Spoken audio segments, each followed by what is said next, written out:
Israel's lackeys have been given their orders to throw the focus back onto Iran. Here is a recap of what they're trying to make you forget. Last spring, Rose Gottemoeller, an Assistant Secretary of State and Washington's chief nuclear arms negotiator, asked Israel to sign the Nuclear Non-Proliferation Treaty. Israel refused. The United Nations passed a resolution calling on Israel to sign the Nuclear Non-Proliferation Treaty and to submit to inspections. Israel refused.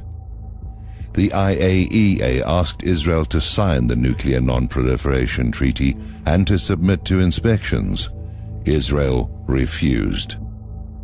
Iran's formal notification to the IAEA of the planned construction of the backup fuel rod facility underscores that Iran is playing by the rules of the Nuclear Non-Proliferation Treaty, which Iran has signed. Iran allows IAEA inspections of all its facilities.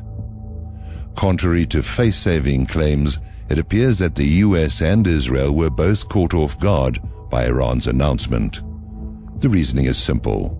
Had the US or Israel announced that the existence of the new facility before Iran notified the IAEA, it would have put Iran on the defensive. As it is now, the US and Israel seem to be playing catch-up, casting doubt on the veracity of Israel's claim to know that Iran is a nuclear threat. The IAEA and all 16 United States intelligence agencies are unanimous in the agreement that Iran is not building and does not possess nuclear weapons. In 1986, Mordechai Vanunu blew the whistle and provided photographs showing Israel's clandestine nuclear weapons factory underneath the reactor at Dimona. Israel made the same accusations against Iraq that it is making against Iran, leading up to Israel's bombing of the power station at Osirik. Following the invasion of 2003, international experts examined the ruins of the power station at Osirik and found no evidence of a clandestine weapons factory in the rubble. The United Nations has just released the Goldstone Report, a scathing report which accuses Israel of 37 specific war crimes and crimes against humanity in Gaza earlier this year. Israel has denounced the report as anti-Semitic, even though Judge Goldstone is himself Jewish, and the United States will block the report from being referred to the War Crimes Tribunal at The Hague, thereby making the US government an accessory after the fact.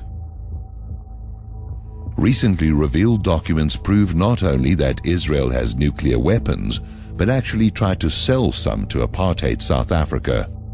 Who else Israel approached to sell nuclear weapons remains an unasked question.